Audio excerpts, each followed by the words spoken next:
Il est bientôt 14 h. Bienvenue à tous si vous nous rejoignez sur BFM TV. Bonjour Benjamin. Bonjour Fanny, bonjour à tous. À la une de l'actualité de ce samedi, cette enquête BFM TV. Nous vous dévoilons les dessous d'un restaurant clandestin de Seine-Saint-Denis. Une soixantaine de couverts chaque jour au déjeuner, sans geste barrière. La police est intervenue hier. Les images dans un instant. On en parlera également avec Stéphane Manigold, restaurateur porte-parole du collectif Restons ouverts. Toujours dans ce contexte, nous reviendrons aussi sur ce dîner luxueux, illégal, donné au Palais Vivienne à Paris. Les gardes à vue de l'hôte Pierre-Jean Chalençon et du chef Christophe Leroy ont été levés. Vous entendrez d'ailleurs Pierre-Jean Chalençon au sujet de son audition. Ça s'est très bien passé, affirme-t-il. Reportage à suivre. L'émotion au Royaume-Uni après la mort du prince Philippe à l'âge de 99 ans hier. Un deuil de 8 jours a été décrété. Des coups de canon, 41, ont été tirés dans tout le royaume. À quoi ressembleront ces obsèques? Harry et Meghan viendront-ils? Nous en parlerons dans ce journal. Nous attardons également sur l'intensification de la lutte anti-Covid. Plus de 510 000 personnes vaccinées hier, un record en France. Et la promesse par les laboratoires Pfizer-BioNTech de deux futurs traitements. Jean Castex était par ailleurs en visite à Lyon ce matin. Nous serons en direct avec l'infectiologue Imad Kanso dans ce journal.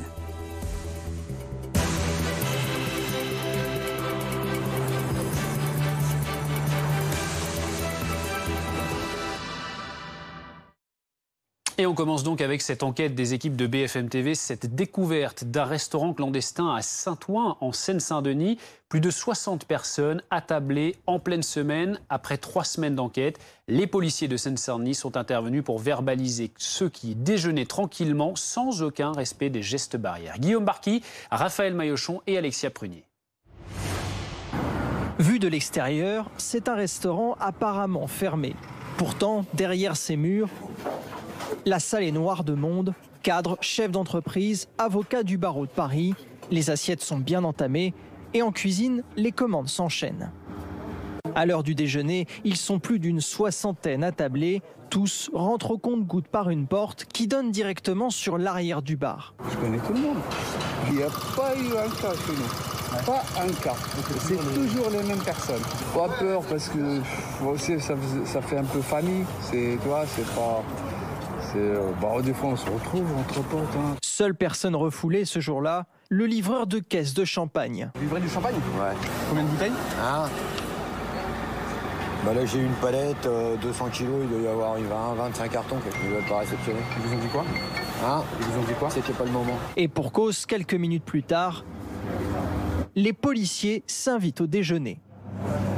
Un par un, chaque client s'assoit devant un officier qui relève les identités et verbalise 135 € d'amende. On nous a prévenus, hein. Sur les risques de continuer à faire des restaurants? Ouais, le risque, et voilà. Qu'on est dans le collimateur. Ouais. Je lui dis ferme, va te reposer. Non, il fait sa cuisine. Les policiers menaient l'enquête depuis 3 semaines sur ce restaurant clandestin. Le gérant, son fils et le cuisinier ont été placés en garde à vue, puis relâchés. L'enquête préliminaire se poursuit. Stéphane Manigold, merci d'être en direct avec nous. Vous êtes restaurateur, porte-parole du collectif Restons ouverts. Quelle est tout d'abord votre réaction sur ce restaurant qui proposait des repas clandestins à Saint-Ouen? Bon, déjà, on est sur... bonjour à tous. On est vraiment sur un cas marginal. Soyons clairs, nous avons été contactés par de nombreuses rédactions, TF1, M6, BFM, CNews. Tout le monde nous a contactés pour trouver des restaurants clandestins. Force est de constater, France 2, tout le monde, force est de constater que le seul restaurant qui n'en était pas un, c'était Chalençon. C'est un lieu privé. Et puis, quand je vois les prix pratiqués, eh bien, les gens feraient mieux de venir dans de vrais restaurants dès qu'on va pouvoir ouvrir. Vous savez, vous prenez un bib gourmand du guide Michelin pour moins de 37 €. Vous avez super bien mangé, pas besoin d'aller à 400 €. Se faire avoir dans un club privé et payer très cher. Au-delà de ça, je pense également à nos vignerons qui souffrent aujourd'hui. Et quand on tape à ce point sur le champagne, symbole de la richesse, ça m'exaspère. Quand on tape sur le homard, symbole encore de la richesse, ça m'exaspère. Si vous voulez, demain, je vous fais une recette, en pleine saison, plutôt au mois de juillet, au mois d'août, lorsque le homard, on l'achète 25 kilos à peu près, eh bien, pour moins de 6 € par personne, on vous fera un super plat de homard chez vous à la maison. Donc, vous voyez, il faut arrêter les clichés, les stéréotypes. On a envie de réouvrir. Et le meilleur moyen de lutter contre les restaurants clandestins, c'est de nous laisser travailler dehors, à l'extérieur, en terrasse. Le président de la République l'a annoncé pour le 15 mai. Eh bien, nous, on croit, on a envie de regarder devant. Les 219 999 restaurants, puisque hier, il y en avait un qui était clandestin. Eh bien, nous respectons petit 1 tous les règles et nous attendons avec joie de vous retrouver. Le côté positif, c'est que vous, tous les Français et les Françaises, vous nous manquez et on vous manque, ça tombe bien. Retrouvons-nous à partir du 15 mai et passons ces mauvais épisodes. Mettons-les de côté honnêtement et retrouvons-nous tous en terrasse. Il y en a marre. Moins de 10% des contaminations sont à l'extérieur. Hein. Et oui, alors vous nous manquez, ça c'est vrai également, hein, bien sûr, les restaurants manquent beaucoup. Juste une réaction aussi par rapport à ce qu'a dit Jean Terlon, qui était tout à l'heure sur l'antenne de BFM TV, on le rappelle, qui est vice-président de Lumière Restauration, qui disait, par rapport à ce restaurant clandestin de Saint-Ouen et donc cette soixantaine de couverts chaque jour, il disait, ça donne une mauvaise image de notre profession. Qu'est-ce que vous en pensez ? Oui, c'est vrai, parce que ça donne non seulement une mauvaise image de notre profession, parce que comme je vous le disais, les 219 999 restaurants de ce pays sur les 220 000 respectent les règles. Donc, est-ce qu'on doit s'attarder sur un cas ? Non, je ne pense pas. Moi, je veux vraiment saluer tous les professionnels qui, depuis 7 mois, souffrent en silence, ne peuvent pas travailler. Je pense à nos salariés, je pense à nos artisans, terre-mer, nos agriculteurs, nos vignerons, tout ce qui fait ce magnifique pays. Donc, vive la France, vive nos artisans, vive l'agriculture, vive notre culture. Et puis, on a envie de se retrouver. Donc oui, un cas ne fera pas une généralité. Nous respectons les règles. Et puis, je vais vous raconter une toute petite histoire.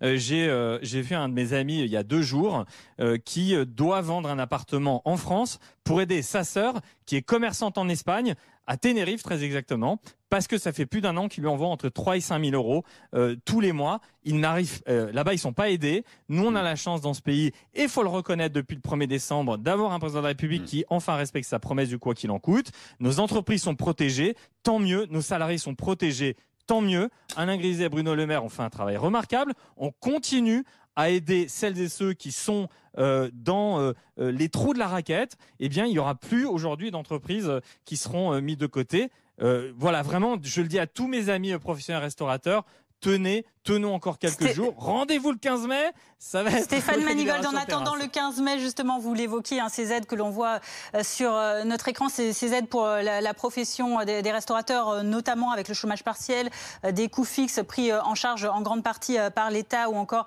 des aides pour les plus grosses structures. Est-ce que vous, dans votre établissement, vous reconnaissez effectivement que ces aides vous ont bien aidé pour cette première année de difficultés et qu'elles nécessitent justement aux restaurateurs qui contreviennent aux règles, et bien de réfléchir aussi à ce dont elles bénéficient par chance? Comme vous le dites, en France, ce n'est pas le cas ailleurs.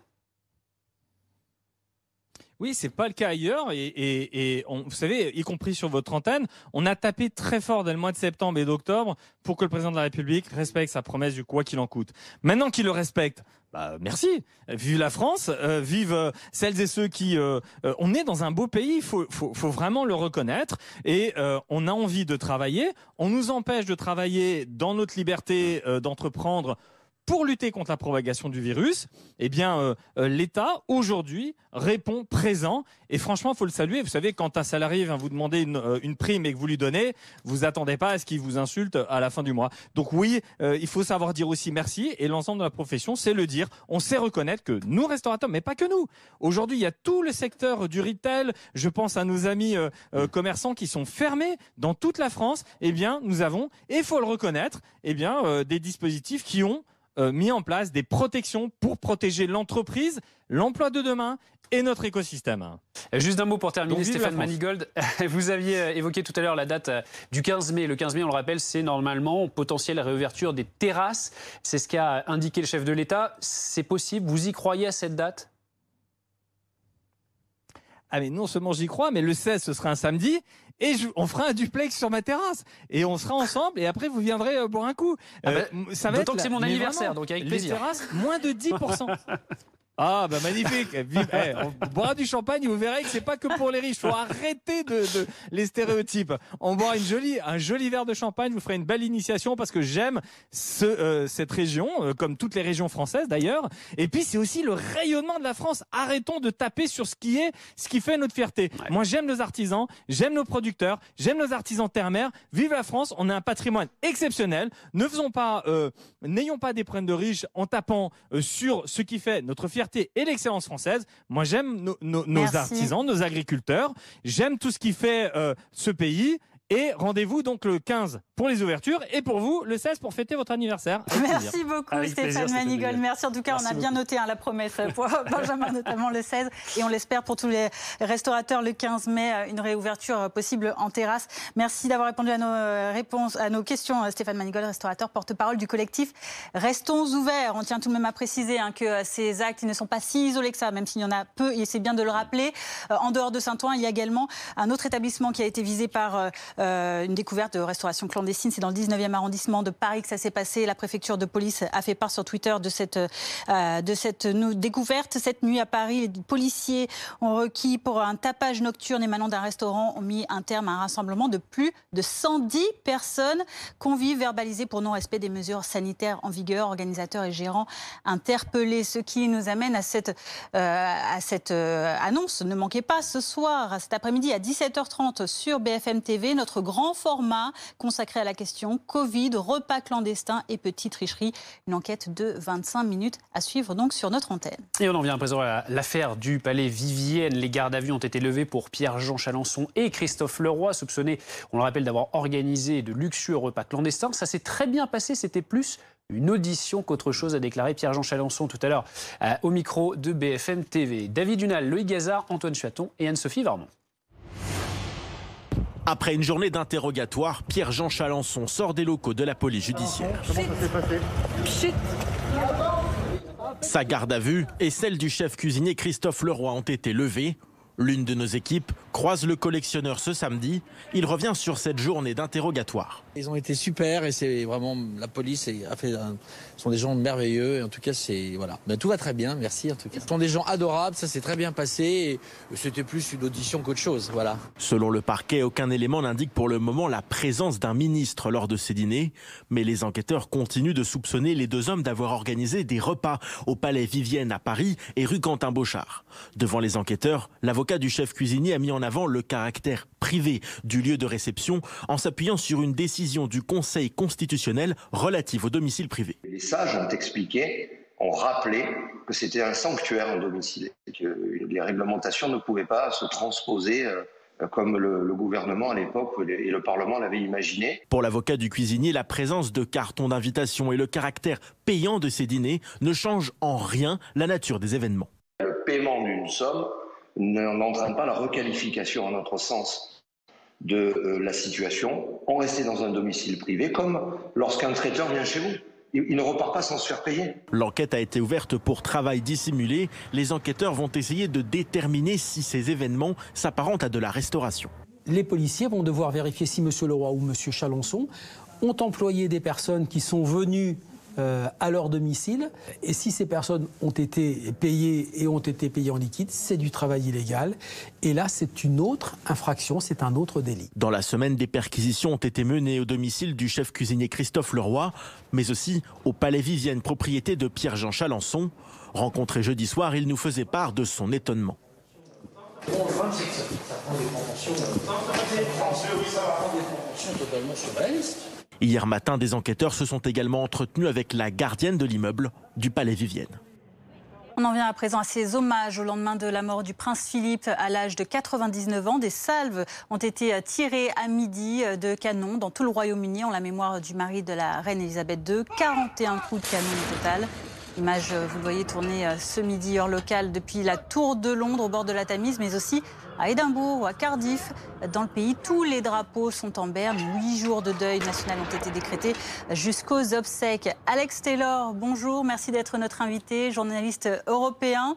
Ces obsèques, quand connaîtra-t-on finalement la date et à quoi va-t-il falloir s'attendre ? On est en train je pense, d'organiser exactement à quoi ça va ressembler et on le saura ce week-end. Je crois qu'il y a des annonces qui vont être faites, mais ce n'est pas des enterrements d'État, c'est un enterrement un peu plus privé. A priori, à la chapelle Saint-Georges, c'est ce qui est prévu. Le duc d'Édimbourg n'avait pas souhaité de funérailles d'État, effectivement. Il voudrait que ça se passe en plus petit comité de façon modeste.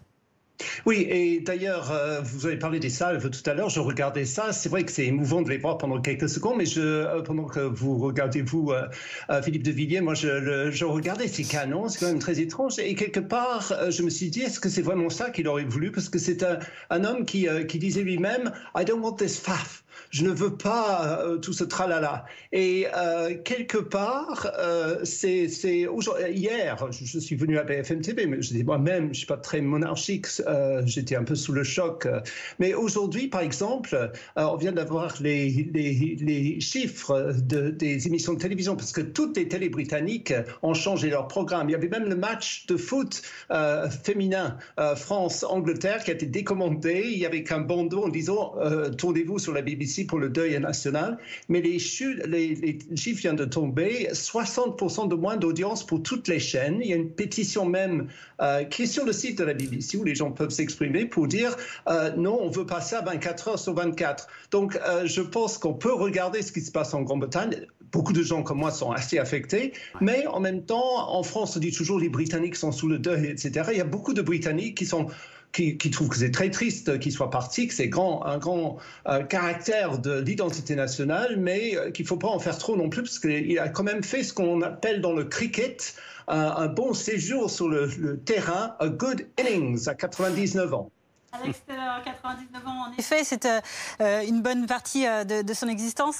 Que dire également peut-être de ce que pensent les Britanniques et ailleurs dans le monde également du duc d'Édimbourg comme personnage peut-être un peu plus sombre. Il avait aussi cette part d'ombre dans sa personnalité.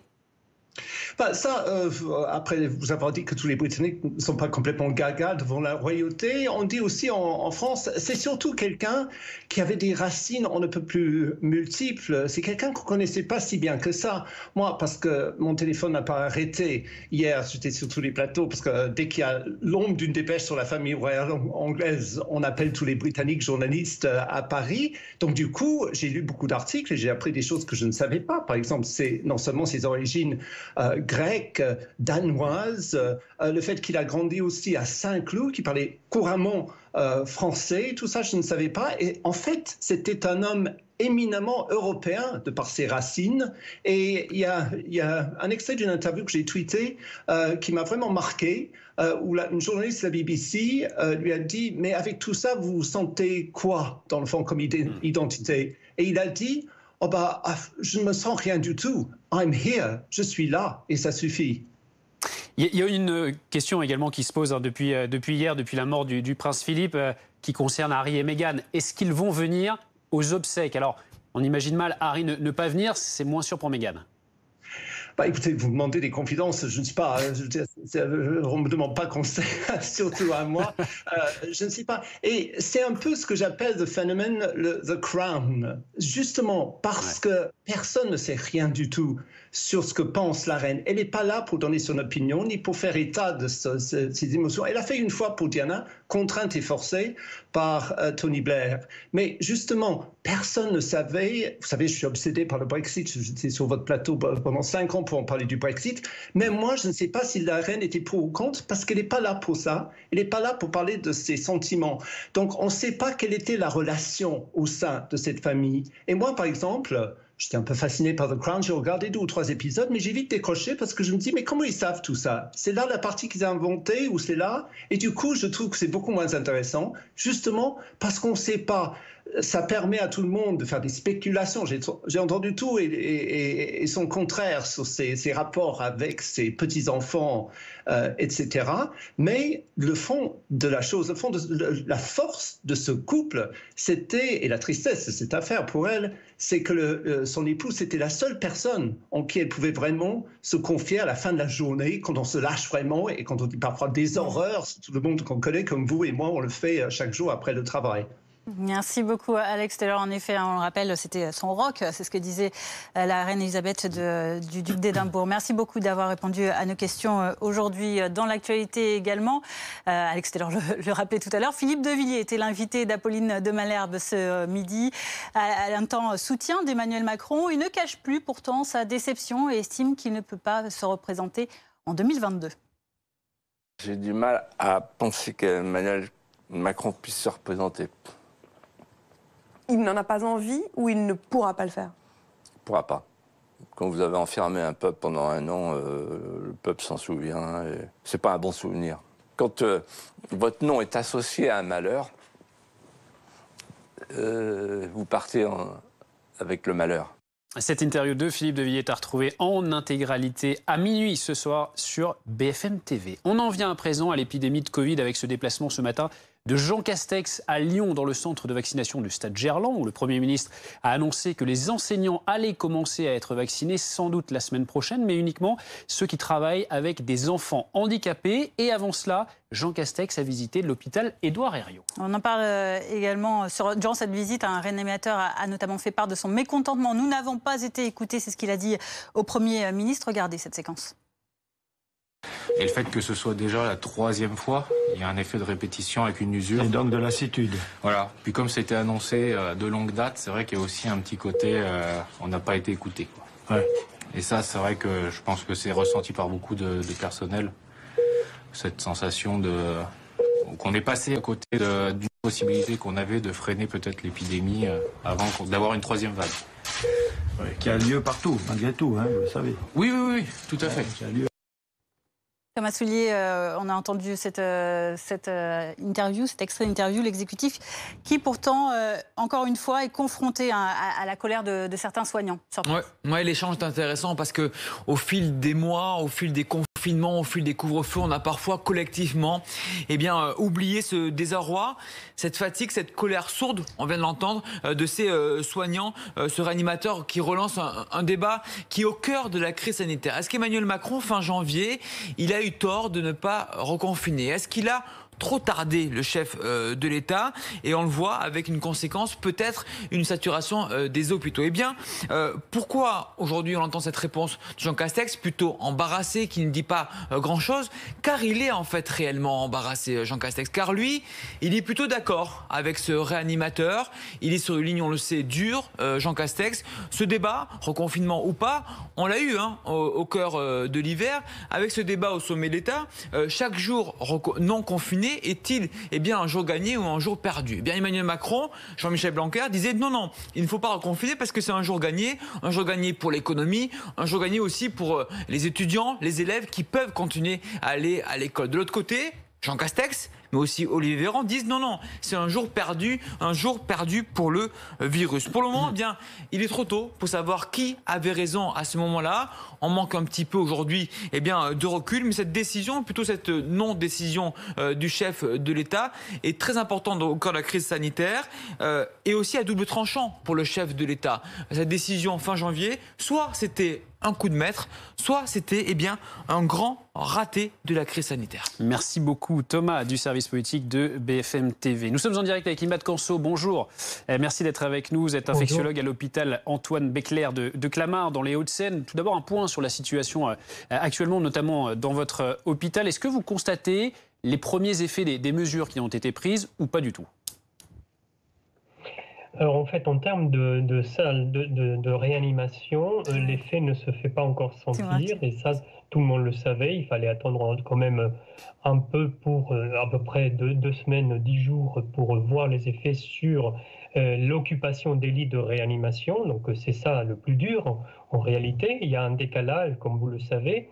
Et donc ce qu'on peut observer, c'est peut-être des oscillations en termes de nombre de contaminations et des patients qui viennent à l'hôpital pour des cas de Covid. Donc les hospitalisations ont tendance à diminuer, mais il y a des lits qui sont libérés aussi assez rapidement. Nous n'oublions pas que nous avons l'aide de l'hospitalisation à domicile également, l'HAD, au sein de la PHP. Donc c'est vrai que ça aide à libérer un petit peu certains services, Mais il y a eu quand même des mouvements un peu en dents de scie, comme on dit, ces 2 dernières semaines, avec peut-être une atteinte d'un plateau la semaine qui vient.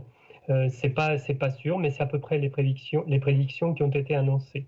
Donc pas encore assez de recul aujourd'hui, en tout cas, pour mesurer l'effet de ces mesures sanitaires. Toutefois, peut-être des bonnes nouvelles. On a l'impression, avec cette barre des plus de 510 000 vaccinés hier en une seule journée, plus de 10 millions au total de primo-vaccinés sur le territoire français. Ce sont plutôt des bonnes nouvelles. Et pourtant, en parallèle, on a toujours cette méfiance qui persiste face aux vaccins, notamment d'AstraZeneca. Absolument. Malheureusement, il y avait déjà donc une certaine réticence au niveau du personnel hospitalier. Cette réticence a été un peu levée, on le voit, hein, il y a quand même un certain engouement, c'est peut-être un grand mot, mais quand même de notre personnel, notamment infirmiers et aides-soignants. Néanmoins, c'est vrai que ça empiète maintenant, c'est venu perturber énormément tout ce qui se dit par rapport à ces vaccins et par rapport à la manière dont justement la communication à tous les niveaux, hein. Nous, médecins, et au niveau des médias, évidemment, on a contribué à ce qu'il y ait effectivement beaucoup de doutes. Tout est dit au nom de la transparence, mais aussi la peur parfois des organismes réglementaires qui essayent de bien montrer que la transparence est là et qu'il faut tout montrer. Sauf que tout ça n'est jamais comme ça dans la vie réelle, que c'est comme ça depuis un an parce que c'est le virus qui prend le centre de l'attention mondiale d'ailleurs. Mais malheureusement, tous ces éléments, tous ces problèmes liés à des effets secondaires, à des vaccins ou des médicaments en réalité, ne sont pas vus par la population. Et tout le monde sait qu'il y a quand même un risque pour tout médicament, pour tout vaccin.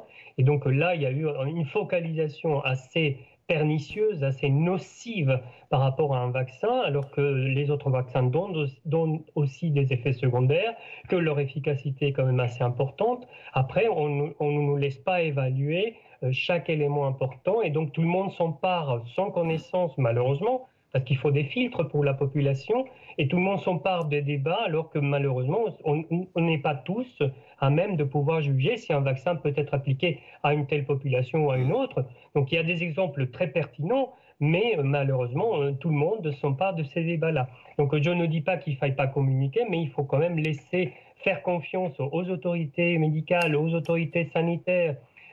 On a un système de surveillance de médicaments et des effets secondaires qui est très important en France et en Europe. Ces organismes surveillent de très très près tous ces effets secondaires. Et je peux vous dire que c'est observé à la loupe et que tout effet mauvais, nuisible à la population sera dévoilé très rapidement. Donc voilà, après, donc, c'est vraiment des effets de communication très compliqués. C'est une situation évidemment où tout le monde veut connaître, mais le conseil que je peux donner, c'est très simple. Allez poser la question à votre médecin traitant ou à votre pharmacien. Ce sont des gens qui sont informés, ils écoutent, on a les informations des ministères, des agences réglementaires. Donc ça vaut la peine de faire confiance à ces personnes, discuter directement. Il y a les vaccins et les traitements, avec peut-être sur ce point de nouveaux espoirs. Dans Le Parisien aujourd'hui, David Le Poitvin, le porte-parole de Pfizer France, dit ceci: nous sommes en train de mettre au point 2 médicaments contre le Covid. Ces traitements candidats antiviraux, l'un sous forme orale, l'autre administré par voie intraveineuse, sont encore à une phase très précoce de leur développement. Est-ce que ces projets, ça peut être porteur d'espoir ? Bien sûr que ce sont des projets porteurs d'espoir. Après, c'est un problème, encore une fois, de timing. Mais je tiens aussi à signaler que il y a ces effets d'annonce, certes, mais qu'il y a d'autres molécules candidates au traitement de la Covid-19 qui sont en cours et on essaie même plus avancé. Donc nous attendons. Et on peut espérer un traitement quand ? Alors, je serais bien malin de pouvoir vous le dire maintenant, mais en réalité, il faut quelques mois encore. Les médicaments il y a des médicaments déjà en phase 2 et 3, donc il y a des médicaments prometteurs. Et donc tout ça, ça va se faire. Il y a même des médicaments prêts pour essayer d'éviter une sorte de vaccin local. Donc, tous ces éléments-là sont en cours d'essai et on va bientôt les avoir. Quand je dis bientôt, c'est quelques mois. Donc, c'est pourquoi on s'est focalisé sur l'effort de la vaccination. C'est important ça. Voilà. Merci beaucoup d'avoir répondu à nos questions. Imad Kanso, infectiologue à l'hôpital Antoine Béclair de Clamart, dans les Hauts-de-Seine. Également dans l'actualité, Jean Castex, décidément sur tous les fronts, sur le Covid à Lyon. Et ensuite, sur le gel des cultures en Ardèche. La vague de froid et les retours du gel de ces derniers jours ont causé des dégâts importants dans les cultures de plusieurs régions. Jean Castex qui promet des enveloppes exceptionnelles. Le fonds de calamité sera déplafonné, a-t-il déclaré. Restez avec nous, on se retrouve juste après cette page de météo.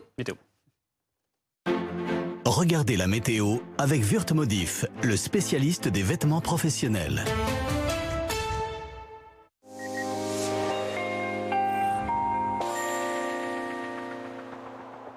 Et c'est donc un temps assez maussade pour commencer ce week-end. Ce samedi, des précipitations de retour dans ce courant d'ouest, des précipitations qui concernent essentiellement la moitié nord du pays, mais on a quelques précipitations qui devraient remonter de Méditerranée. Demain matin, pour votre dimanche, un temps maussade, un ciel chargé sur la majeure partie du pays et des pluies qui seront soutenues au lever du jour de l'ouest des Pyrénées, en remontant sur l'ouest du Massif central jusque sur les Ardennes. Beaucoup de nuages également sur le littoral méditerranéen, avec des pluies qui resteront faibles souvent, et on aura un ciel menaçant près de la Manche avec quelques averses. Dans le courant de l'après-midi, c'est toute la moitié est du pays qui va être concernée par ces nuages, ces pluies soutenues, localement orageuses.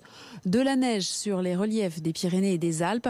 À l'ouest, ce sera un petit peu plus calme. Toutefois, sur la Bretagne, on attend pas mal d'instabilité avec des averses localement accompagnées de grésil. Les températures, on le voit très bien sur cette animation de masse d'air, c'est de l'air déjà plus frais qui arrive sur le pays. Demain matin, des valeurs en baisse. 2 degrés près de la Manche, on attend 5 à Paris, 8 à Grenoble, il fera 10 à Biarritz et Marseille. On attend 11 à Nice, et dans le courant de l'après-midi, des valeurs qui vont baisser là aussi. Sur l'ensemble du territoire, très contrasté également, 8 degrés à Reims, 21 à Grenoble, il fera 9 à Paris. On attend 13 degrés à Biarritz. Lundi, retour de belles éclaircies sur la majeure partie du pays, soleil et vent en Méditerranée, mais beaucoup d'agitation dans l'est et notamment sur les reliefs avec de la neige à basse altitude. Retour des gelées également, moins 3 degrés attendu à Reims, 2 degrés à Paris, 11 degrés à Nice.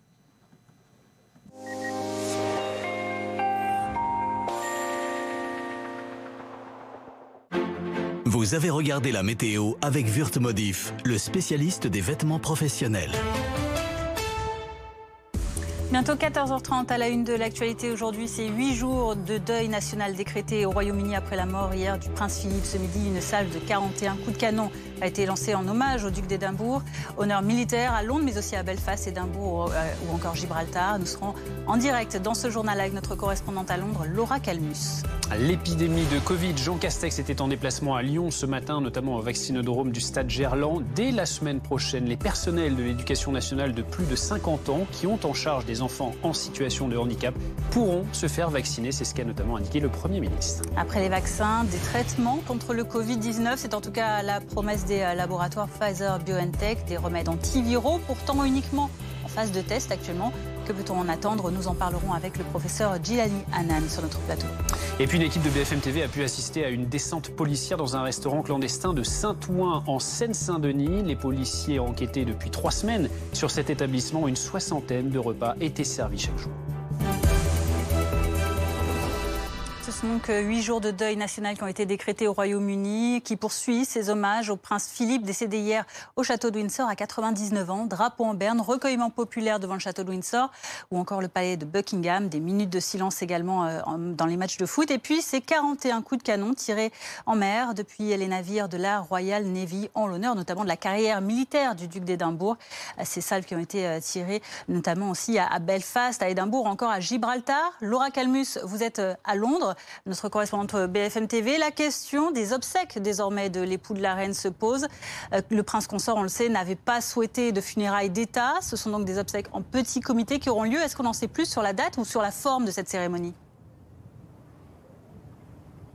Eh bien, pour le moment, peu d'informations ont été confirmées par Buckingham Palace. Alors, les funérailles du prince Philippe ont été baptisées l'opération Forth Bridge et il y a donc un deuil national jusqu'au jour de l'enterrement avec les drapeaux de toutes les institutions publiques en berne. Et selon le Télégraphe, les obsèques du prince Philippe devraient avoir lieu 8 jours après sa mort, c'est-à-dire samedi prochain. Et avec le contexte sanitaire, il y aura quelques ajustements. Les enterrements sont actuellement limités à 30 personnes et donc la reine devra faire des choix puisque 800 personnes devaient y assister. Alors selon le Daily Mail, il y aura bien évidemment la reine, ses 4 enfants, ses petits-enfants ainsi que certains de ses arrière-petits-enfants. Le Premier ministre Boris Johnson devrait également y assister et pour le moment difficile de savoir si des dirigeants étrangers feront le déplacement. On peut également s'attendre à un défilé militaire avec un public qui sera invité à le regarder de chez eux à la télévision. Et puis ensuite, la cérémonie aura lieu à la chapelle Saint-Georges à Windsor et le prince Philippe sera enterré à Frogmore Garden, là où reposent la reine Victoria et le prince Albert. Merci beaucoup Laura Calmus, la correspondante de BFM TV. À Londres, le décès du prince Philippe intervient alors même que la famille royale reste déchirée par l'abandon des ducs et duchesses de Sussex, Harry et Meghan, de leurs obligations royales il y a à peine un an. Une séparation qui s'est matérialisée par leur départ pour les États-Unis où ils vivent désormais. Jérémy Charrier. Un message tout en sobriété. Sur le site de leur fondation, le prince Harry et Meghan Markle rendent un dernier hommage au prince Philippe. À la mémoire de son Altesse royale le duc d'Édimbourg, merci pour votre service, vous nous manquerez beaucoup. Un message de communion dans un contexte de tension dans la famille royale. Début 2019, Harry et Meghan quittent leur résidence officielle de Kensington Palace. Un an plus tard, coup de tonnerre, le couple abandonne ses obligations envers la couronne. La décision que j'ai prise pour moi et ma femme de prendre du recul n'a pas été prise à la légère. Après plusieurs mois de discussions et tant d'années de défis, notre espoir était de continuer à servir la reine, le Commonwealth et mes associations militaires, mais sans financement public. Malheureusement, ce n'était pas possible. Une nouvelle vie qui passe d'abord par le Canada, puis Los Angeles aux États-Unis depuis mars 2020. Un an plus tard, alors que le prince Philippe est à l'hôpital, le couple accorde une interview à Oprah Winfrey, présentatrice vedette aux États-Unis. Meghan évoque des propos racistes de la part de certains membres de la famille royale. Meghan Markle et le prince Harry ont toujours épargné dans leurs critiques la reine d'Angleterre et le prince Philippe. On sentait bien qu'entre les deux hommes, il y avait une relation particulière, pas aussi tendue qu'avec le reste de la famille d'Angleterre. Selon plusieurs médias américains, Harry aurait confirmé sa présence aux obsèques de son grand-père. Aucune information en revanche sur la présence de Meghan Markle. En direct avec nous, Pauline Simonet, correspondante BFM TV aux États-Unis. Bonjour Pauline. Les condoléances de Harry et de Meghan ont été très sobres. On sait que Harry va assister aux funérailles de son grand-père. En particulier, on se pose la question maintenant concernant la duchesse de Sussex qui est, on le rappelle, enceinte de leur deuxième enfant. Alors effectivement, pour l'instant, le couple n'a pas communiqué officiellement sur le sujet. Ce qu'on sait, c'est d'après des sources qui ont été citées par des médias américains. Donc effectivement, le prince Harry, lui, souhaite se rendre en Grande-Bretagne. Il avait d'ailleurs prévu de se rendre de toute façon en Grande-Bretagne pour le centenaire de son grand-père qui aurait eu lieu au mois de juin. Donc Harry souhaite absolument faire ce déplacement. Quant à Meghan, elle souhaiterait l'accompagner, être auprès de lui dans cette épreuve, mais eh bien, elle est enceinte effectivement de ce deuxième enfant, donc elle attend l'avis des médecins pour savoir si elle peut faire ce long voyage d'une 12aine d'heures. Elle l'avait annoncé d'ailleurs dans cette interview choc qui avait été diffusée en prime time aux États-Unis qu'elle attendait une petite fille et donc elle devait accoucher durant l'été. Donc effectivement encore des interrogations du côté de Meghan Markle. Ce retour en tous les cas se passerait dans un contexte assez tendu, même si le prince Harry l'a dit dans d'autres interviews, il a toujours essayé de maintenir un lien assez fort malgré son exil américain, malgré la pandémie, avec ses grands-parents, sa grand-mère et son grand-père. Il faisait régulièrement des visioconférences depuis les États-Unis pour leur montrer notamment leur petit-fils Archie. Donc effectivement un grand-père, le prince Philippe, auquel le prince Harry était très attaché. Merci beaucoup Pauline Simonet, la correspondante de BFM TV À Washington, l'actualité sanitaire à présent. Nouveau record de vaccination contre le Covid-19 en France. Hier, plus de 510 000 personnes ont été vaccinées, ce dont s'est félicité le ministre de la Santé, Olivier Véran. Et quant à Jean Castex, il était sur le terrain aujourd'hui encore, en visite ce matin à l'hôpital Édouard Herriot de Lyon, puis dans le centre de vaccination géant installé dans le stade Gerland de la ville. Le Premier ministre qui a notamment apporté des précisions sur la vaccination des enseignants. Cela commencera la semaine prochaine, mais uniquement pour ceux en charge des enfants en situation de handicap. Dans le déploiement de cette stratégie à l'égard de la communauté éducative, nous allons commencer sans doute dès la semaine prochaine à vacciner les personnels enseignants, les ATSEM et autres personnels de la communauté éducative de plus de 50 ans qui sont en contact d'enfants en situation de handicap. C'est la première étape, nous déploierons ensuite progressivement, mais il n'est pas question évidemment de faire évoluer de façon brutale notre stratégie vaccinale, ça n'aurait pas de fondement. On en parle avec Thomas Soulier du service politique de BFM TV. Thomas, Jean Castex, on l'a vu, reste ferme sur la stratégie vaccinale. Pas question pour lui de se dédire. Non, la stratégie reste et restera la même. Il persiste et signe, et ce, malgré les critiques, ce, malgré la défiance vis-à-vis d'AstraZeneca, et ce, aussi, malgré les quelques sorties d'Emmanuel Macron lui-même, ou encore la pression de Jean-Michel Blanquer pour vacciner tous les enseignants. Alors, certes, dès la semaine prochaine, vous le disiez, certains professionnels pourront se faire vacciner. Certains, et pas tous, voilà ce que dit l'entourage du Premier ministre. D'abord que la campagne vaccinale doit obéir à une logique d'abord médicale fondée sur des critères d'âge et de vulnérabilité. Et puis, ces priorités fixées par l'État doivent être les mêmes partout sur le territoire national. Il ne peut donc y avoir de politique vaccinale à géométrie variable selon les communes. Que veut dire l'entourage du Premier ministre ? Eh bien, dans le viseur de Jean Castex, Christian Estrosi, Rachida Dati, notamment, pas que, je cite que ces deux-là, les maires qui ont décidé d'ouvrir la vaccination à tous les enseignants, et ce, en dépit des consignes contraires de l'exécutif. Un nouveau bras de fer, un de plus, est en train de s'instaurer entre d'un côté l'exécutif, de l'autre les élus. On a l'impression que cette crise sanitaire n'a fait qu'aggraver ce clivage, on le sait, présent depuis des années, entre d'un côté le national et de l'autre le local. Merci Thomas Soulier. Vous évoquiez justement la question de la défiance vis-à-vis du vaccin AstraZeneca. On va parler de ces Français qui ont reçu une première dose avant qu'il soit interdit aux moins de 55 ans pour risque de thrombose. Ils doivent désormais, selon la Haute Autorité de Santé, recevoir une deuxième dose de Pfizer ou encore de Moderna. Mais l'Organisation mondiale de la santé, elle, se montre dubitative pour cette combinaison de vaccins. Ces personnes se retrouvent donc dans le flou et parfois dans l'inquiétude. David Bouteiller, Benjamin Monnier. Pauline a 28 ans. Elle a reçu une première dose du vaccin AstraZeneca début mars. Elle est éligible car soignée pour un cancer. La jeune femme s'attendait à recevoir sa deuxième dose d'AstraZeneca. Mais depuis, les recommandations ont changé et ce vaccin n'est plus autorisé pour les moins de 55 ans en France. Sa deuxième dose sera donc un vaccin Pfizer et Pauline est dubitative sur la combinaison. Je me dis que c'est quand même peut-être mieux d'avoir le même vaccin plutôt que de faire un mélange. On ne sait pas trop. Mais bon, voilà, s'il faut mélanger, je mélangerai de toute façon, voilà.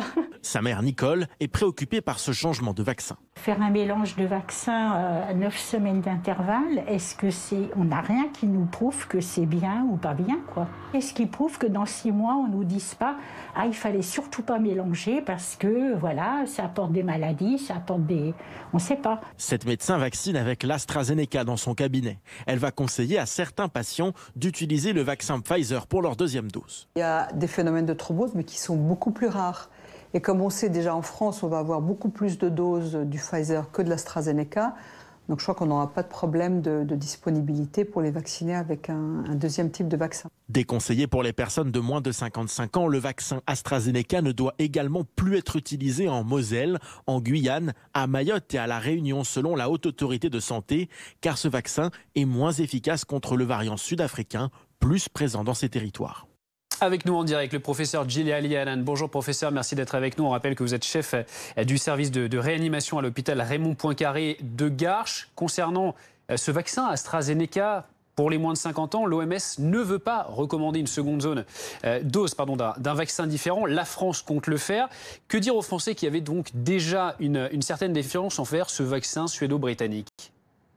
Écoutez, ce qui est clair, c'est que, comme l'indique l'Organisation mondiale de la santé, en réalité, on ne sait pas pour être transparent, si c'est faisable, possible, aussi efficace de vacciner ou d'administrer en deuxième dose un vaccin autre que celui administré en première dose.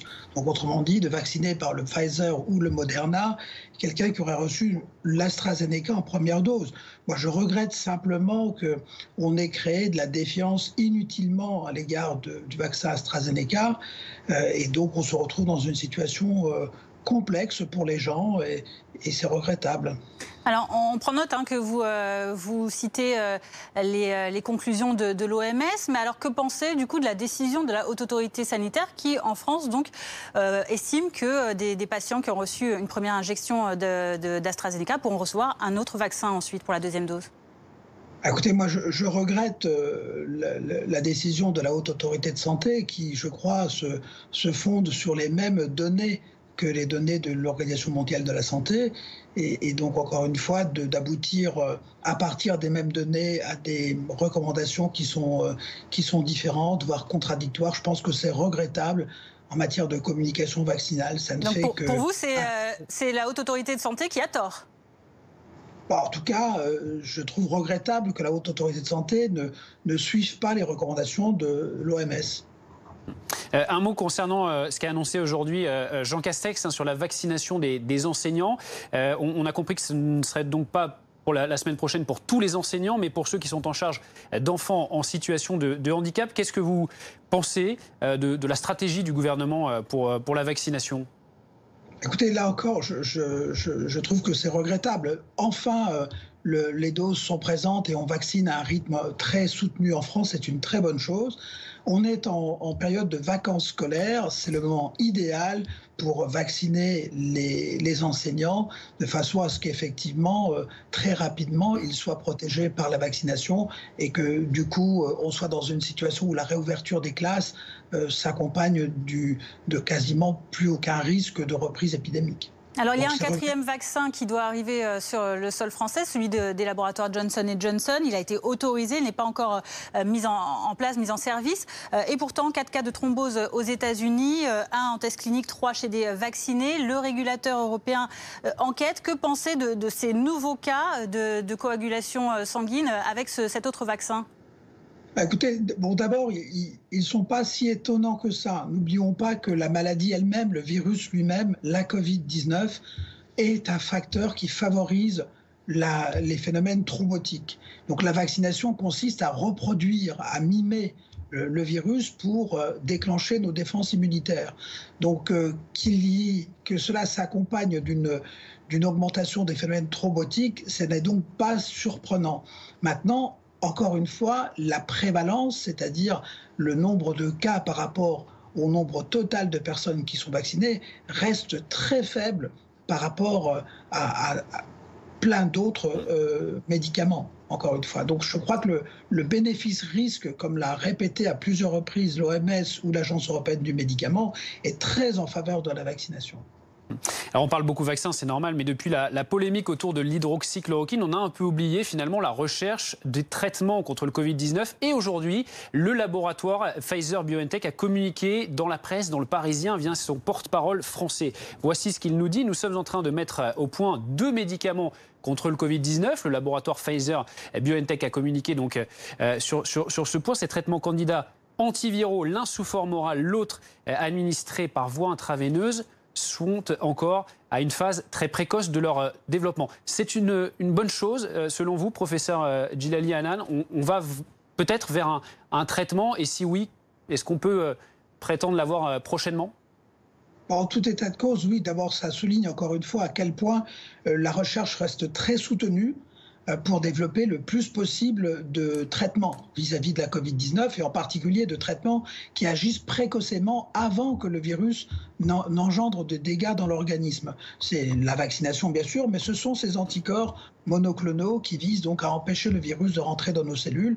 Il y en a de plus en plus qui se développent et là encore, on tient une piste qui va dans les prochains mois probablement changer le paradigme de la prise en charge de la Covid-19 et venir, encore une fois, renforcer notre arsenal thérapeutique pour permettre de la disparition de la maladie. Alors, parmi ces traitements antiviraux promis par les laboratoires Pfizer-BioNTech, il y en a un sous forme orale, un sous forme intraveineuse. Ce sont tous deux des antiviraux. Qu'on comprenne bien à quelle cible de patients ou de personnes ça doit s'adresser et dans quel cas est-ce que c'est par exemple plus bénéfique que la vaccination? Ça s'adresse à des personnes qui sont au tout début de la maladie et qui n'ont pas encore forcément développé les symptômes même de la maladie. Donc c'est véritablement des médicaments qui visent à agir le plus précocement possible une fois qu'on est entré en contact avec le virus. Et la vaccination, elle agit avant. C'est une sorte de bouclier qui essaye d'éviter que le virus pénètre nos cellules et notre organisme. Ces médicaments agissent une étape un peu après, mais très précocement. Donc ça sera forcément des patients qui ont contracté l'affection, qui ont été en contact avec des personnes contagieuses depuis quelques jours seulement et qui n'ont pas encore développé des symptômes. Vous restez avec nous, professeur Djilali Hannan, parce qu'on voudrait aussi vous interroger sur les restaurants clandestins. C'est lié à l'actualité sanitaire, ces enquêtes qui se multiplient autour de restaurants clandestins. Cette information BFM TV, 62 personnes ont notamment été verbalisées hier dans un établissement de Saint-Ouen où elles déjeunaient sans respect des gestes barrières. Coup de filet après 3 semaines de surveillance. Et puis les suites de l'enquête du parquet de Paris sur ce repas également chez Pierre-Jean Chalençon au Palais Vivienne à Paris, servi par le chef Christophe Leroy. La garde à vue des 2 hommes a été levée. Le point avec Anne-Sophie Varmont. Nous avons aperçu Pierre-Jean Chalençon au balcon du Palais Vivienne. Nous l'avons interpellé, nous lui avons demandé de descendre quelques minutes et il est venu échanger avec nous pour parler de ces 8 à 9 heures de garde à vue, nous dire son état d'esprit par rapport à ces échanges. Je vous laisse l'écouter au micro d'Antoine Suaton. Je suis en pleine forme et ils ont été super et c'est vraiment la police sont des gens merveilleux et en tout cas voilà. Mais tout va très bien. C'était plus une audition qu'autre chose, voilà.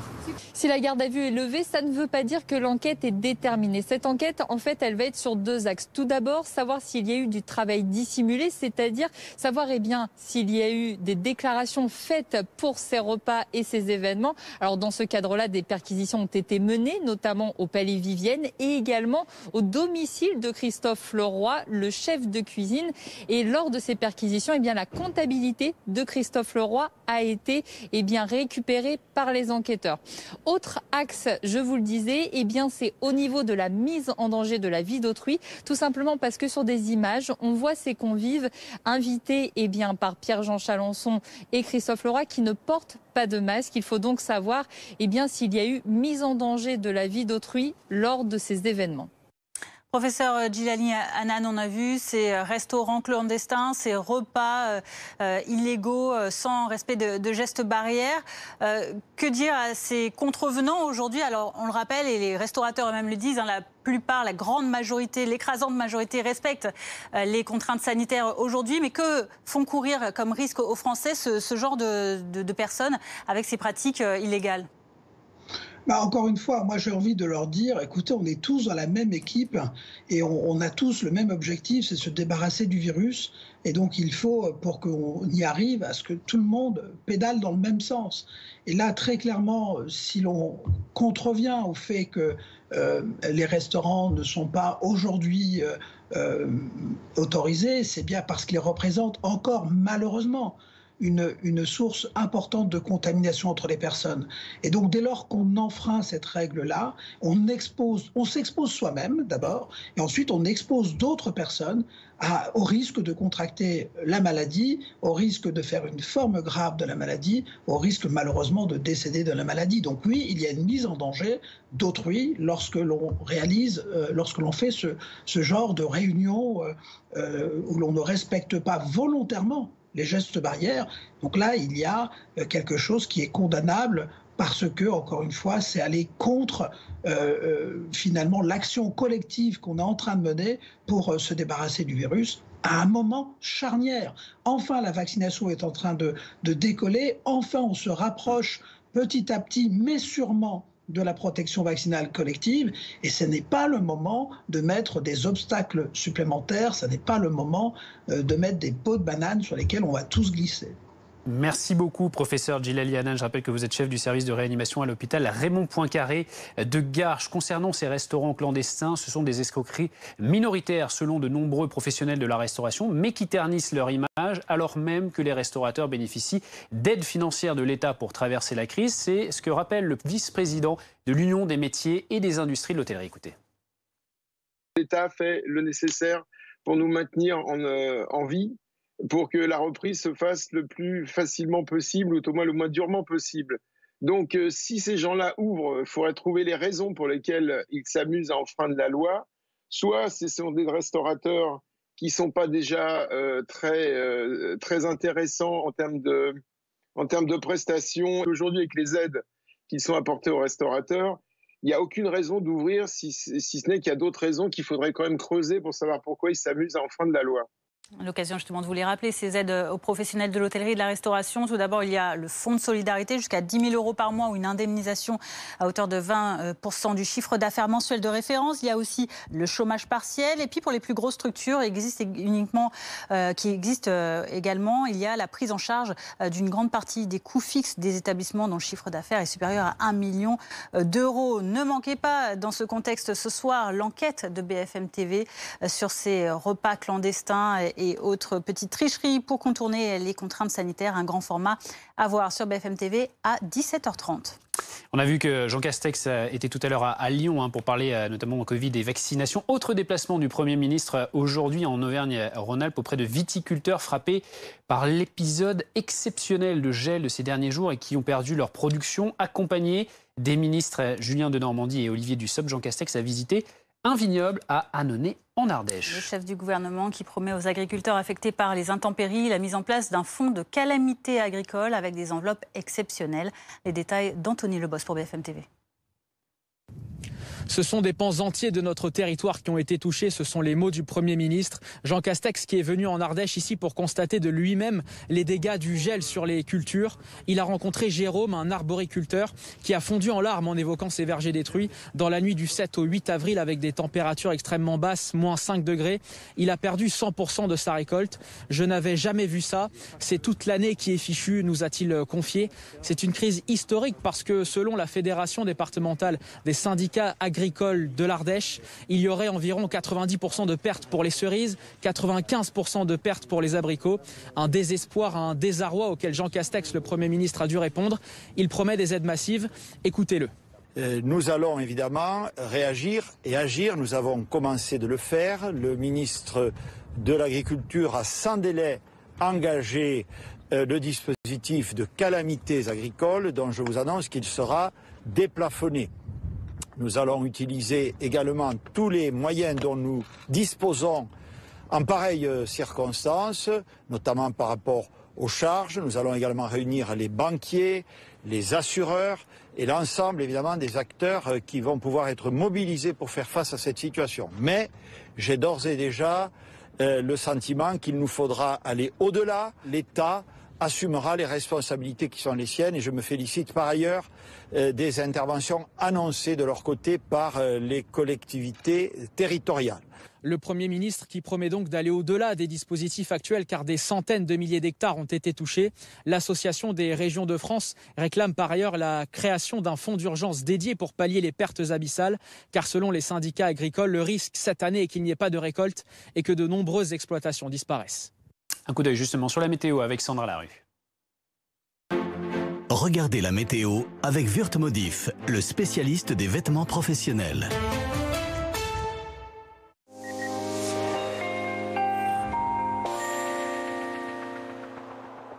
Et pour ce samedi, c'est un ciel maussade sur de nombreuses régions, comme ici, même sur le pourtour méditerranéen, ici sur la plage du Lavandou. Donc de nombreux passages nuageux, un temps sec pour le moment, mais il pourrait y avoir quelques précipitations, une température de 17 degrés actuellement. Un coup d'œil à ce qui va se passer dans le courant de ces prochaines heures. Donc on a ce courant océanique qui s'est mis en place.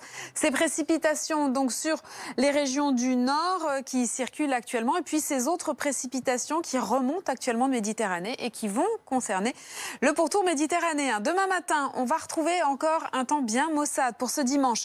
Donc des précipitations localement soutenues de l'ouest des Pyrénées en montant sur l'ouest du Massif central jusque sur les Ardennes. Des nuages et des pluies faibles sur le littoral méditerranéen et puis un ciel bien menaçant également près de la Manche avec là quelques averses. Ailleurs, quelques timides éclaircies notamment au sud de la Bretagne. Dans le courant de l'après-midi, c'est toute la moitié est du pays qui va être concernée par ces pluies soutenues localement orageuses. Ce sera un petit peu plus calme à l'ouest, mais quand même un temps instable sur le nord-ouest, sur la Bretagne, avec localement des averses et du grésil. Et puis c'est de l'air plus frais qui arrive progressivement. Demain matin, des valeurs en baisse sur les régions du nord, 2 degrés près de la Manche, 5 à Paris, on attend 10 à Marseille, 11 à Toulouse. Et dans le courant de l'après-midi, eh bien, les températures devraient baisser partout. 8 à Reims, on attend jusqu'à 21 à Grenoble.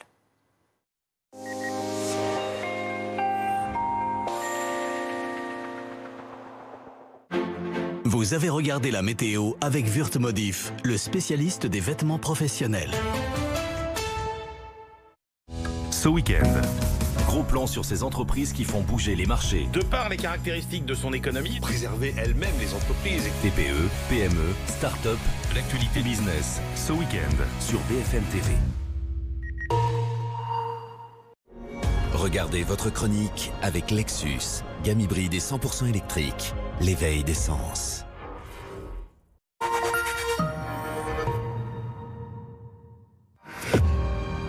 Les idées vivent en nous. Elles nous transportent. Elles se nourrissent de notre imagination.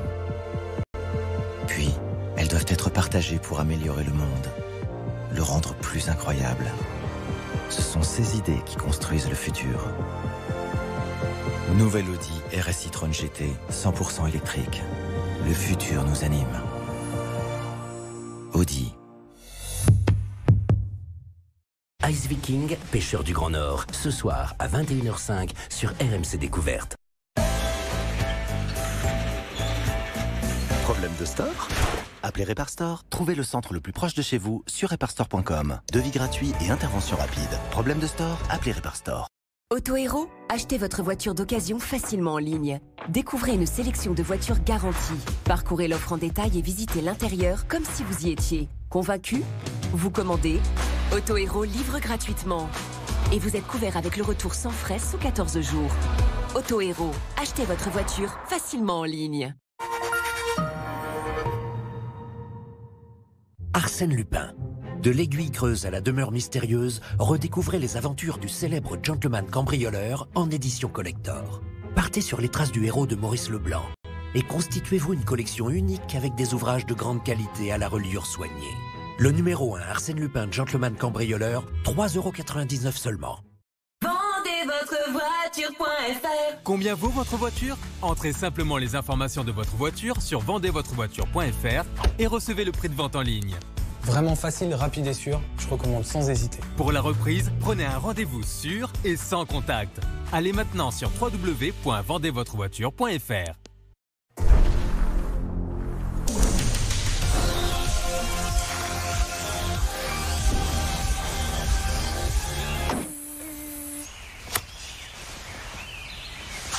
Et voilà.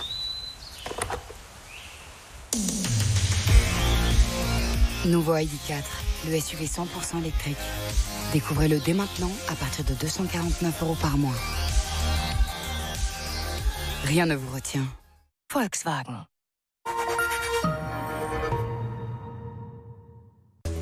Il est bientôt 15h, merci d'être avec nous sur BFM TV. À la une, cette enquête BFM TV. Nous vous dévoilons les dessous d'un restaurant clandestin de Seine-Saint-Denis. Une soixantaine de couverts chaque jour au déjeuner sans geste barrière.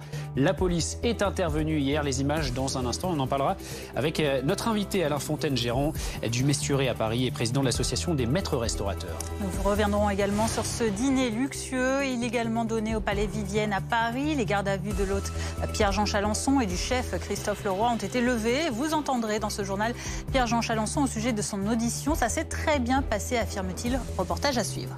L'émotion au Royaume-Uni après la mort du prince Philippe à l'âge de 99 ans. Un deuil de 8 jours a été décrété. 41 coups de canon ont été tirés dans tout le royaume à la mi-journée. À quoi ressembleront ces obsèques? Harry et Meghan viendront-ils? Nous en parlerons dans ce journal. L'intensification de la lutte anti-Covid, plus de 510 000 vaccinés hier, un record, et la promesse par les laboratoires Pfizer-BioNTech de 2 futurs traitements. Jean Castex était par ailleurs, lui, sur le terrain ce matin en visite à Lyon, auprès de soignants ou encore de candidats à la vaccination.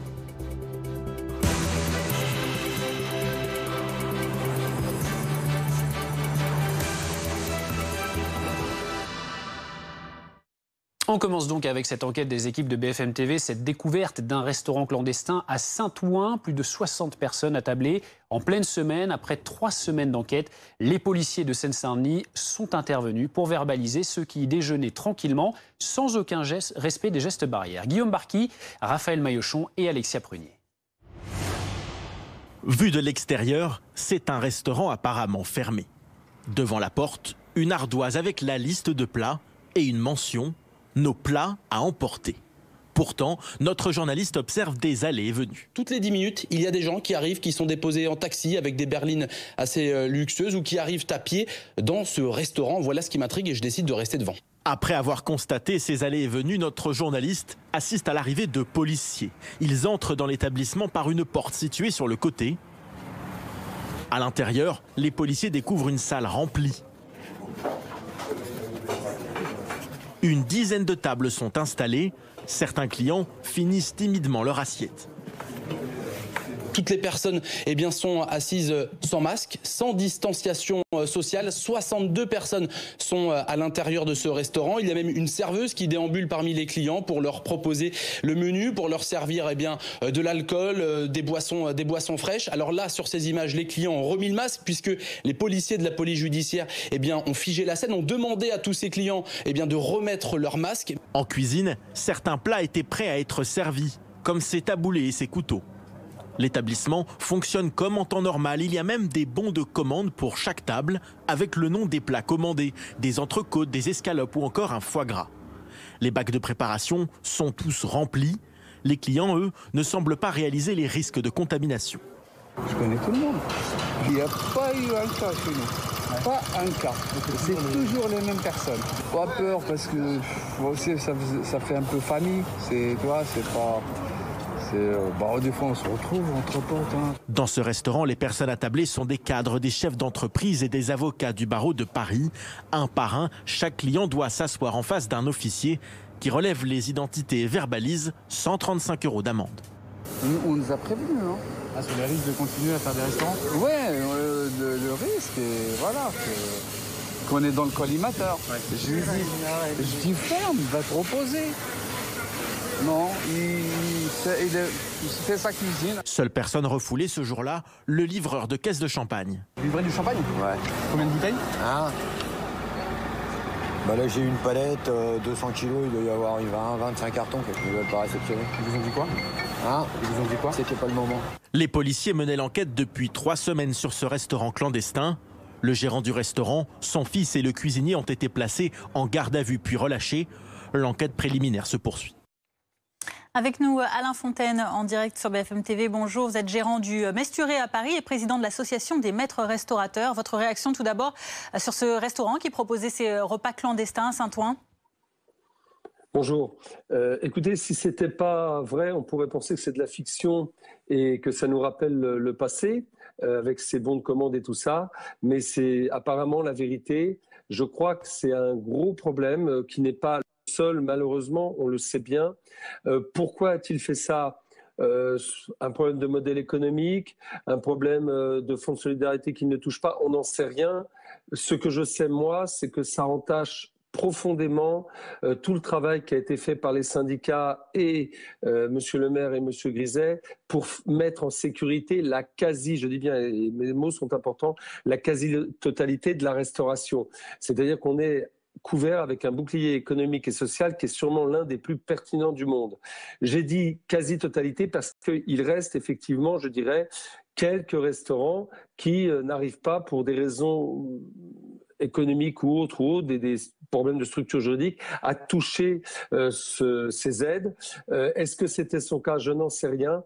Par contre, effectivement, ça entache profondément notre métier. Et je dirais, si je peux me permettre, ça me rappelle tout à fait ce que j'appelle, moi, le syndrome de la TVA. Rappelez-vous, il y a 11 ans, quand la TVA a baissé, quasi-totalité, là aussi, des restaurants ont fait des efforts pour baisser leurs prix, pour augmenter le salaire de leurs employés. Bref, pour faire tout le schéma qu'avaient négocié les syndicats, là encore, avec le gouvernement. Et pour autant, ont été mis en avant quelques restaurants qui avaient profité indûment, je dirais à titre personnel, de cette baisse de la TVA. Donc moi, ce que je veux dire aujourd'hui à tous ceux qui nous écoutent, c'est que les restaurants, dans leur très grande majorité, respectent tout et le font bien, mais on sait qu'il y a ces incidents-là. Pourquoi le font-ils? Se sentent-ils protégés quelque part? Sont-ils inconscients? Je suis choqué et en même temps dubitatif.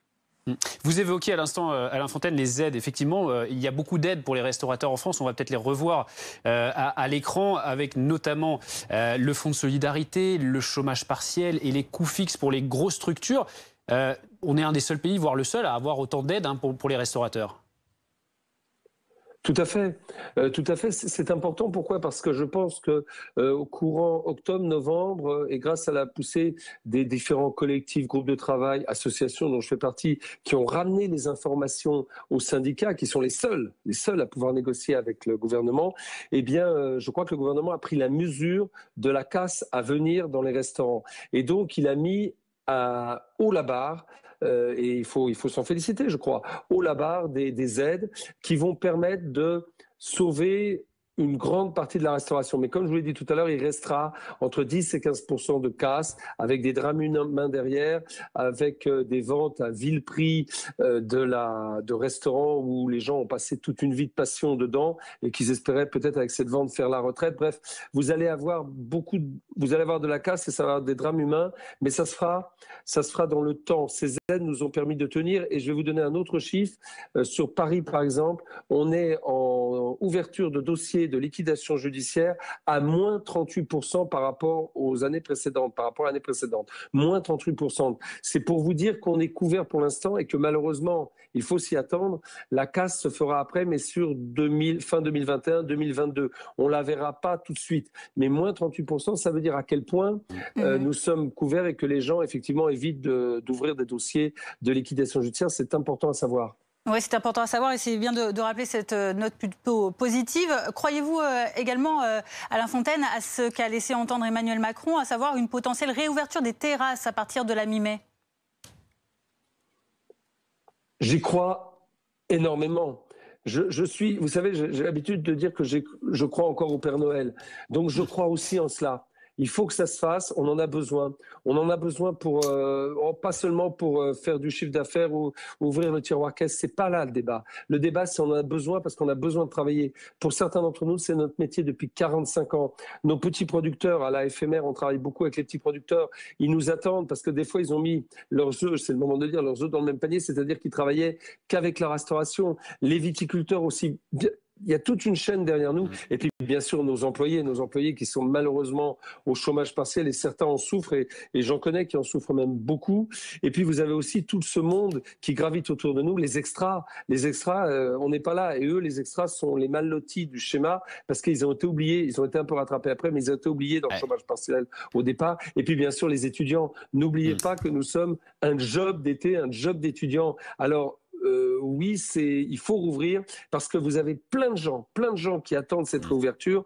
Et puis, c'est notre art de vivre aussi. Et d'ailleurs, le président de la République l'a rappelé, c'est art de vivre à la française. Art de vivre à la française, je fais une parenthèse d'ailleurs, qui a été blackboulé par le ministère de la Culture il y a quelques jours. C'est un dossier que je présentais pour l'art de vivre dans les bistrots et les cafés de France. Malheureusement, il a été à nouveau blackboulé alors que le président le pousse. Voilà, je voulais... Merci Alain Fontaine. Mais on va gagner, Merci beaucoup. On espère tous, bien sûr, la réouverture prochaine des restaurants, des bars et des terrasses, bien sûr, avec toutes les mesures sanitaires qui seront prises. Le rendez-vous également à ne pas manquer sur ce thème des restaurants clandestins, c'est à 17h30 sur BFM TV, notre grand format Covid, repas clandestin et petite tricherie, une enquête de 25 minutes. On en vient à présent à l'affaire du Palais Vivienne. Les gardes à vue ont été levés pour Pierre-Jean Chalençon et Christophe Leroy, soupçonnés d'avoir organisé de luxueux repas clandestins. Ça s'est très bien passé. C'était plus une audition, a déclaré Pierre-Jean Chalençon à BFM TV ce samedi. David Dunal, Loïc Gazard, Antoine Faton avec Anne-Sophie Varmont. Après une journée d'interrogatoire, Pierre-Jean Chalençon sort des locaux de la police judiciaire. Comment ça s'est passé ? Sa garde à vue et celle du chef cuisinier Christophe Leroy ont été levées. L'une de nos équipes croise le collectionneur ce samedi. Il revient sur cette journée d'interrogatoire. Ils ont été super et c'est vraiment la police sont des gens merveilleux. Et en tout cas, voilà. Mais tout va très bien, merci en tout cas. Ce sont des gens adorables, ça s'est très bien passé et c'était plus une audition qu'autre chose, voilà. Selon le parquet, aucun élément n'indique pour le moment la présence d'un ministre lors de ces dîners, mais les enquêteurs continuent de soupçonner les deux hommes d'avoir organisé des repas au Palais Vivienne à Paris et rue Quentin-Bochard. Devant les enquêteurs, l'avocat du chef cuisinier a mis en avant le caractère privé du lieu de réception en s'appuyant sur une décision du Conseil constitutionnel relative au domicile privé. Les sages ont expliqué, ont rappelé que c'était un sanctuaire en domicile et que les réglementations ne pouvaient pas se transposer comme le gouvernement à l'époque et le Parlement l'avaient imaginé. Pour l'avocat du cuisinier, la présence de cartons d'invitation et le caractère payant de ces dîners ne changent en rien la nature des événements. Le paiement d'une somme n'entraîne pas la requalification, à notre sens, de la situation. On restait dans un domicile privé, comme lorsqu'un traiteur vient chez vous.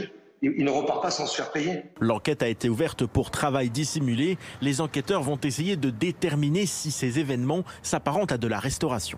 Les policiers vont devoir vérifier si M. Leroy ou M. Chalençon ont employé des personnes qui sont venues à leur domicile. Et si ces personnes ont été payées et ont été payées en liquide, c'est du travail illégal. Et là, c'est une autre infraction, c'est un autre délit. Dans la semaine, des perquisitions ont été menées au domicile du chef cuisinier Christophe Leroy, mais aussi au Palais Vivienne, propriété de Pierre-Jean Chalençon. Rencontré jeudi soir, il nous faisait part de son étonnement. Ça prend des proportions totalement surréalistes. Hier matin, des enquêteurs se sont également entretenus avec la gardienne de l'immeuble du Palais Vivienne.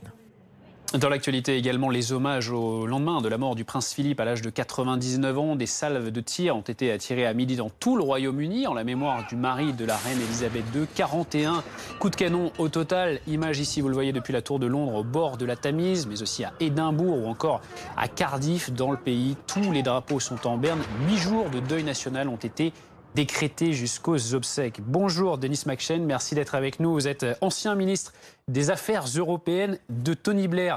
Ces obsèques, comment est-ce qu'elles vont se passer? Très calmement. Je viens de rentrer de Buckingham Palace, les grands portails devant le palais.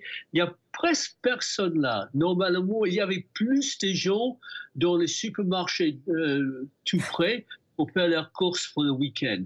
Le gouvernement, la reine, a dit non, on ne veut pas d'énormes rassemblements, comme par exemple quand la princesse Diana est morte. On peut poser des petits bouquets de fleurs, pas des grands gerbes, mais assez rapidement, ils sont ramassés et transportés. Donc, on veut calmer les choses. On annonce l'enterrement avec 30 personnes attendant. Donc, Vladimir Poutine, qui a tâché de s'inviter, doit rester au Kremlin. Et j'imagine que ça va être très, très familial. Alors, on parle également dans ce contexte de la venue des proches, évidemment, du prince Philippe, notamment son petit-fils Harry, le duc de Sussex. Alors, lui a dit qu'il viendrait, évidemment. On en sait moins, en revanche, sur son épouse, Meghan. Viendra-t-elle? On sait qu'elle est enceinte actuellement de leur deuxième enfant. Oui, c'est une grande question parce que la famille royale n'était pas très gentille avec la princesse Diana. Si vous avez regardé le Crown, j'imagine, très populaire. Ah non, c'est un documentaire. Bon, il y a quelque chose d'ici là inventé, mais je vous assure, suivant la famille royale depuis pas mal des années, c'était assez basé dans les réalités. Et aussi la duchesse, Madame Markle, la femme de Prince Harry, on n'a pas fait l'effort de lui faire très confortable à Buckingham Palace. Donc, ils ont décidé de s'exiler à Californie. Lui, bien sûr, petit-fils, officier aussi, comme son grand-papa vient. Elle a peut-être une excuse parce qu'elle attend bébé, je ne sais pas pour quand. Elle est, bon, on voit clairement qu'elle est enceinte. Et c'est peut-être une bonne raison de rester en Californie et ne pas prendre un long voyage d'Avignon. Est-ce que vous voulez dire que ça vaudrait mieux qu'elle ne vienne pas? disons que toute l'attention sera sur elle. Franchement, la disparition du prince Philippe est un énorme débat national sur l'avenir du pays et le rôle de la monarchie. Je ne veux pas dire qu'on va passer à la République, c'est pas ça, mais l'État britannique, l'État du Royaume-Uni est déboussolé après le Brexit. Les Écossais disent qu'ils veulent se séparer, pas tous, mais la majorité. En Irlande du Nord, il y a des émeutes très sérieuses. Rappelons les 30 ans de troubles entre les jeunes qui carrément incendiaient la voiture de la police. Et on voit toute cette question, qu'est-ce que c'est le Royaume-Uni? Qu'est-ce que c'est l'organisation à la tête de l'État? Et je pense l'arrivée de Meghan, ce serait la seule question pour les unes. Et moi, si j'étais faisais ses com, je lui dirais, bon, restez dans le soleil de Californie. Une question aussi, Denis McShane, se pose concernant la reine. Beaucoup de Britanniques pensent à elle aujourd'hui et finalement on se demande si elle va réussir à surmonter cette épreuve. Elle est très tough. Elle est dure comme personne ne peut pas imaginer. Elle a survécu des choses aussi très difficiles. Tous ses enfants, sauf le dernier prince, Edward, se sont divorcés très souvent dans des conditions pénibles. Son fils préféré, le prince Andrew, ne peut pas mettre un pied aux États-Unis parce qu'il sera tout de suite arrêté et devant les cours avec le FBI, accusation de participation dans, avec les filles trop jeune. Donc, on avait toute l'histoire de la princesse Diana. Louis et Philippe, mariage magnifique, mais ils n'ont pas arrivé à transmettre cette idée de fidélité, de mariage classique à ses enfants. Mais elle a survécu tout ça. Et on le voit monter au cheval. On le voit participant dans les cérémonies. À 95 ans, je serais très content si moi, je serais aussi fort qu'elle. Donc, merci, Denis McShane. Si elle va faire le pape Bénédicte et peut-être prendre une retraite un peu anticipée. Merci beaucoup d'avoir répondu à nos questions, Denis McShane, suite donc à ce décès hier du duc d'Édimbourg en Angleterre. On en vient à présent à l'épidémie de Covid en France avec ce déplacement ce matin de Jean Castex à Lyon, dans le centre tout d'abord de vaccination du stade Gerland, où le Premier ministre a annoncé que les enseignants allaient commencer à être vaccinés sans doute la semaine prochaine, mais uniquement ceux qui prennent en charge des enfants atteints de handicap. Et avant cela, Jean Castex avait visité l'hôpital Édouard Herriot de Lyon. Oui, et durant cette visite, un réanimateur a fait part de son mécontentement. Nous n'avons pas été écoutés, a-t-il dit au Premier ministre. Regardez cet échange. Et le fait que ce soit déjà la 3e fois, il y a un effet de répétition avec une usure. Et donc de lassitude. Voilà. Puis comme c'était annoncé de longue date, c'est vrai qu'il y a aussi un petit côté, on n'a pas été écouté. Ouais. Et ça, c'est vrai que je pense que c'est ressenti par beaucoup de personnel, cette sensation qu'on est passé à côté d'une possibilité qu'on avait de freiner peut-être l'épidémie avant d'avoir une 3e vague. Ouais, qui a lieu partout, malgré tout, hein, vous le savez. Oui, tout à fait. Qui a lieu.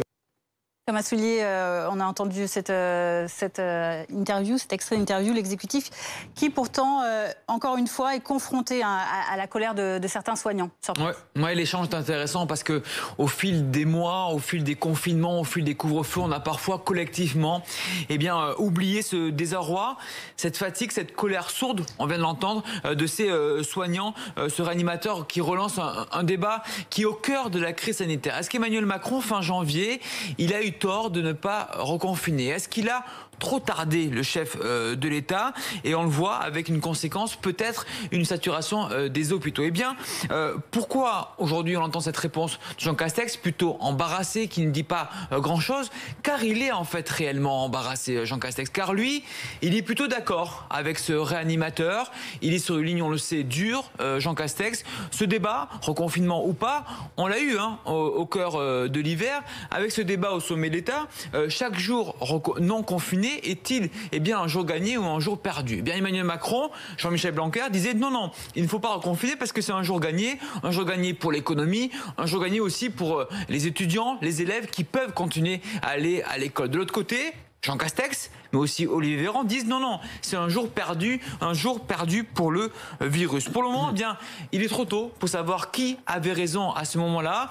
On manque un petit peu aujourd'hui de recul, mais cette décision, plutôt cette non-décision du chef de l'État est très importante au cœur de la crise sanitaire et aussi à double tranchant pour le chef de l'État. Cette décision fin janvier, soit c'était un coup de maître, soit c'était un grand raté de la crise sanitaire. Et cette question, les premiers effets des mesures prises ces dernières semaines sont-ils visibles sur le terrain, dans les hôpitaux? Écoutez la réponse d'Imad Kanso, infectiologue à l'hôpital Antoine Béclair de Clamart, dans les Hauts-de-Seine. Alors en fait, en termes de salles de réanimation, l'effet ne se fait pas encore sentir, et ça, tout le monde le savait. Il fallait attendre quand même un peu pour à peu près 2 semaines, 10 jours pour voir les effets sur l'occupation des lits de réanimation. Donc c'est ça le plus dur en réalité. Il y a un décalage, comme vous le savez. Et donc ce qu'on peut observer, c'est peut-être des oscillations en termes de nombre de contaminations et des patients qui viennent à l'hôpital pour des cas de Covid. Donc les hospitalisations ont tendance à diminuer, mais il y a des lits qui sont libérés aussi assez rapidement. Nous n'oublions pas que nous avons l'aide de l'hospitalisation à domicile également, l'HAD, au sein de la PHP. Donc c'est vrai que ça aide à libérer un petit peu certains services. Mais il y a eu quand même des mouvements un peu en dents de scie, comme on dit, ces 2 dernières semaines, avec peut-être une atteinte d'un plateau la semaine qui vient. C'est pas sûr, mais c'est à peu près les prédictions qui ont été annoncées.